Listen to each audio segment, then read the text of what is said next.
more movement. Akinjide. And the cross comes into the penalty area. Great skills, look at that! Oh my good gracious me! What an emphatic goal that was! Well, how to catch your goalkeeper out? That was an astonishing goal. Beautiful skills and beautiful finish. It doesn't get better than that. And Prt1, who's just come back into the team, look at that, outside of the right boot. Well, that's got to be the goal of the competition, and it comes in the final. Look at the skills. That was just a delight to watch. Incredible.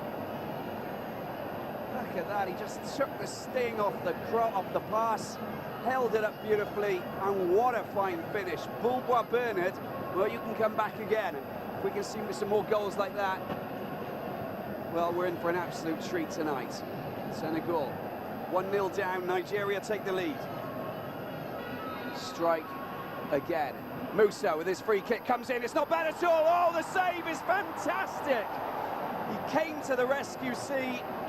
It was a close-range effort. It wasn't a blistering, hard shot, but he had to be present.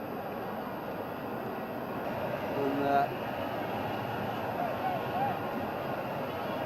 Nigerian fans are enjoying this, and they're not far away from securing another title.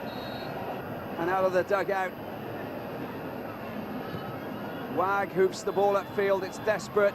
There's the final whistle. Nigeria are the winners of the 19th edition of the Orange African Under-20 Championship. And they scored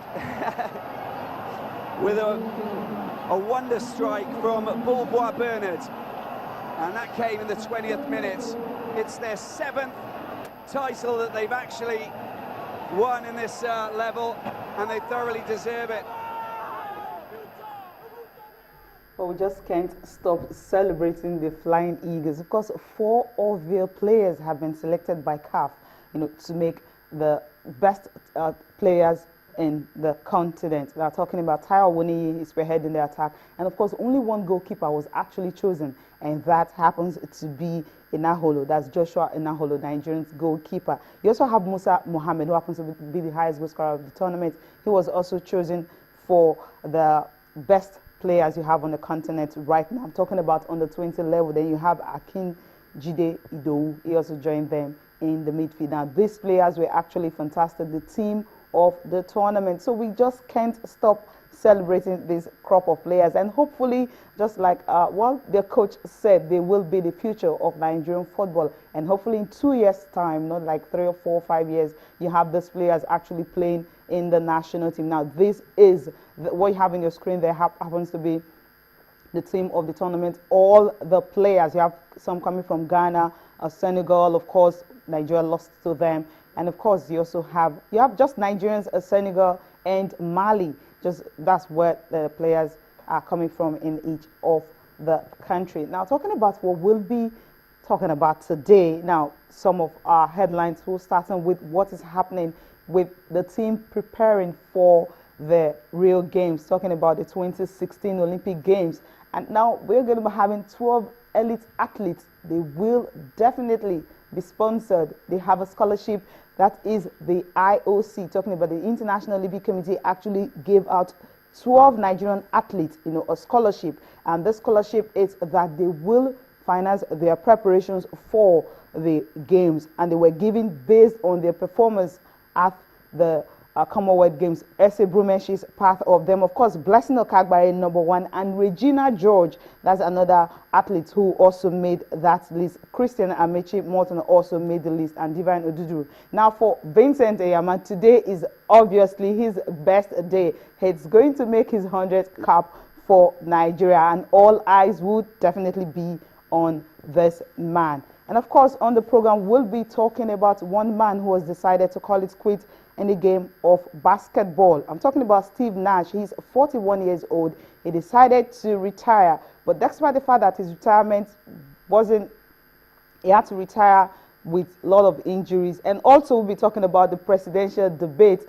where you have Van Praag and Luis Figo. They all have what they want to do for FIFA. They want an inclusive government in FIFA, not just on the president alone. So we'll be talking about them, Van Praag, Luis Figo, and of course Prince Ali, what they have for the game of football in the world. Now let's just get to listen to Van Praag, his vision for the world of football. And of course, remember, he actually talked about $1 million for each federation. And of course, this $1 million, the reason he's giving it out, it's something he's going to talk about. Let's listen to him. Humble FIFA, back to basics, mostly occupied with helping member states to improve the position of football in their countries. This is why I propose to quadruple the allowance for member states to $1 million per year. A more transparent FIFA, an organization that sees criticism as an encouragement to do better. An organization that does not scorn its own people when they give their opinion, but an organization that openly debates the future of football. This is why I propose to publicize the often mentioned Garcia report as soon as legally possible, if you give me the support needed to take office. This is also why I will publish all FIFA's expenses and my own reimbursement, because FIFA spends money that belongs to the associations, to you and to my association. We need to be able to be held accountable for our expenses by these associations. A more democratic FIFA, where less is decided by the president alone and more by the member states, represented by a yet-to-be-founded president's board. In this board, the presidents of all confederations are able to discuss important decisions. Okay, that's Van Praag talking about the chairman of the Royal Dutch Football Association. He's gunning for a FIFA presidency, and of course for him he's having a whole lot of things to talk about. And of course I actually gave his vision at the UEFA Annual Congress in Austria, Vienna, where UEFA President Michel Platini was re-elected for a third term. Remember, he's been there since 2007, and hopefully that money, if he gets to win, Africa will obviously benefit from it. Okay, Taya Salam will join me much later on the program, but before he joins me now, we will be talking about some of these Nigerian athletes we talked about on the headlines, where you have the likes of Blessing Okagbari, and of course you have the likes of S.A. Brume, all of them being given grants by International Olympic Committee to prepare for the Olympic Games next year. And of course they are not the only ones that are actually benefiting from this. You also have a weightlifter, Marian Usman. She also benefited from that. Victoria Adesomi also benefited from it. She's also a weightlifter. Aaron Okwadjo, of course, table tennis. He has been clamoring for sponsorship for a very, very long time. He also benefited from it. Edem Ofium, a table tennis player. Remember, of course, she is one of the best we have in the country presently. And of course, you also have a Jonathan Akiyemi. Remember Jonathan Akiyemi, Keno and Kayak? He was actually the only the only athlete that represented Nigeria in that particular sporting event at the London Olympic Games. And of course, well, he did not really perform well, but getting that scholarship and being the only sole man to do that is also something to cheer about. And of course, remember this girl I'm talking about, Adekroye Odu Amayo. Of course, this was the lady who was actually dancing when she won gold medal in wrestling. One other lady would have benefited from it, but because of the doping issue she had, where she just couldn't get that scholarship. And the good news is these athletes will definitely be able to prepare very well for the Olympic Games. And of course, hopefully we'll get to have some medals coming from them. So IOC, Nigerians will definitely be thanking you for this, because we know Nigerian Olympic Committee have not really been doing so much, National Sports Commission not really be doing so much concerning preparations for the Olympic Games. It's just next year, and of course it's less than 500 days to the event, and of course we know Nigeria preparations is definitely not there. Taya Salam, good morning. Good morning, Cecilia. I heard you thanking the International Olympic Committee. It's a good one from them. They always do that. They never forget the member associations, and these guys make a lot of money, and when they make the money, they remember they need to actually take care of some people. So it's a very laudable one from the IOC. And like you said, I believe it's not really enough. the NOC still has to do its own part. Yes, of course, but obviously. just 12 athletes they're picking, and these athletes are elite athletes Exactly, already. So yeah. NOC can definitely want to finance the other athletes who were not able to make this one. So it shows if you perform very well at a very, very big stage, of course, grants and everything would not be difficult for you to get. Yeah, you just get a scholarship straight up. Yeah. This 11 athletes that we've just spoken about, Blessing Okagbare, Usual Suspect, Regina George, Isse Brume, and the likes, or especially Blessing. She will know what she's capable of doing. World number 2 in both the 100 and 200 meters. So it tells you, come Rio 2016, we should be expecting a lot from Blessing. But the likes of Regina George, she has the potential to actually to be a top echelon 400 meters runner. Perhaps these grants will actually help her prepare very well, really good for the Olympics. So it's a good one. All in all, it's a good one. But having said all that, the authorities back home have to do their own part as well too.